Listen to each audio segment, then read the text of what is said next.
కానీ అన్ఫార్చునేట్గా ఏం జరుగుతూ ఉంది, వీళ్ళ ప్రభుత్వం వచ్చిన తర్వాత గత 3 నెలలుగా ఏం చూస్తూ ఉన్నాము అని అంటే వీళ్ళ గవర్నెన్స్ మీద ధ్యాస లేదు. వీళ్ళకు ప్రజలకు సూపర్ 6, సూపర్ 7, సూపర్ 10 పేరుతో వాళ్ళు ఇచ్చిన మాటల మీద వీళ్ళకు ధ్యాస లేదు.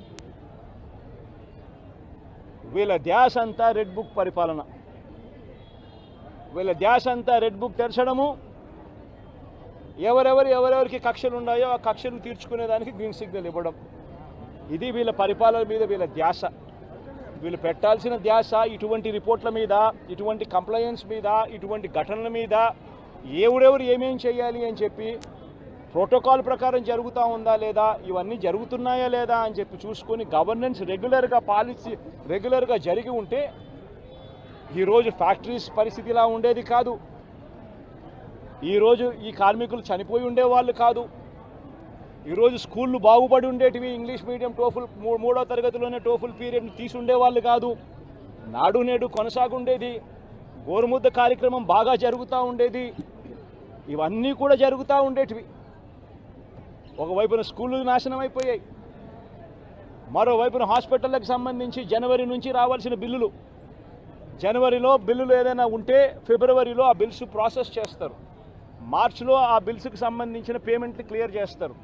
ఆరోగ్యశ్రీ నెట్వర్క్ హాస్పిటల్స్కి సంబంధించి మార్చి 16వ తారీఖున కోడ్ వచ్చింది.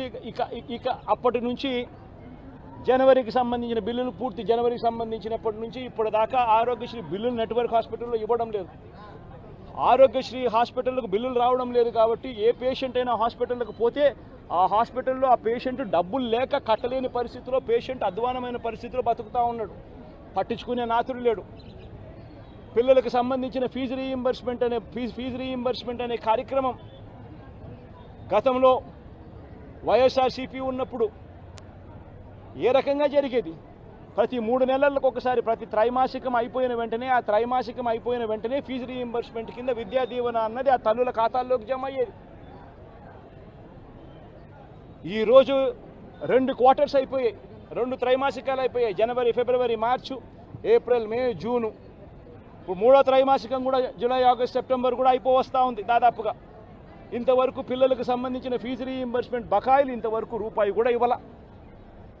పిల్లల్ని ఈరోజు కాలేజీలలో చేరేటప్పుడు కాలేజీ యాజమాన్యాలు ప్రభుత్వం ఎప్పుడు ఇస్తుందో తెలియదు, ఇస్తుందో లేదో తెలియదు, మీరు ఫీజులు కట్టాల్సిందే అని చెప్పి ఒకవైపున ఫీజులు డిమాండ్ చేస్తూ ఉన్నాయి కాలేజీ యాజమాన్యాలు, మరోవైపున పిల్లలకు సర్టిఫికెట్లు మేము మీరు ఫీజులు కట్టకపోతే అని చెప్పి ఫీజుల మీద పిల్లల మీద ఒత్తిడి తీసుకొస్తూ ఉన్నాయి కాలేజీలు.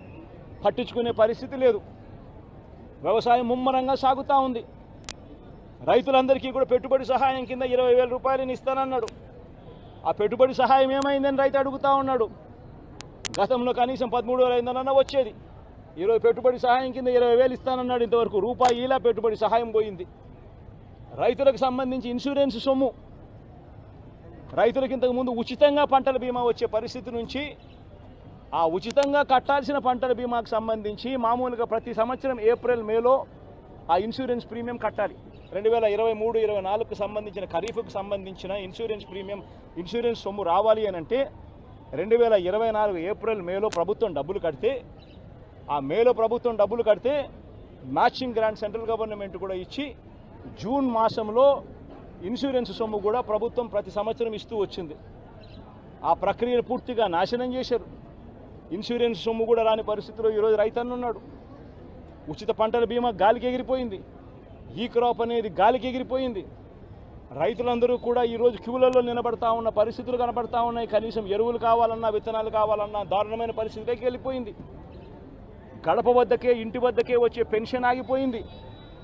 గడప వద్దకే, ఇంటి వద్దకే వచ్చే ఇంటి వద్దకే వచ్చే రేషన్ ఆగిపోయింది, పెన్షన్ ఆగిపోయింది. ఈరోజు మళ్ళీ ప్రతి వ్యవస్థలో కూడా ఏం జరుగుతూ ఉందనంటే కరప్షన్ విపరీతంగా పెరిగిపోయింది, డిస్క్రిమినేషన్ అనేది విపరీతంగా పెరిగిపోయింది. తెలుగుదేశం నాయకుల చుట్టూ వీళ్ళంతా తిరుగుతే తప్పనించి రాని పరిస్థితి అని చెప్పి ఏకంగా మెసేజ్ పంపిస్తూ ఉన్నారు.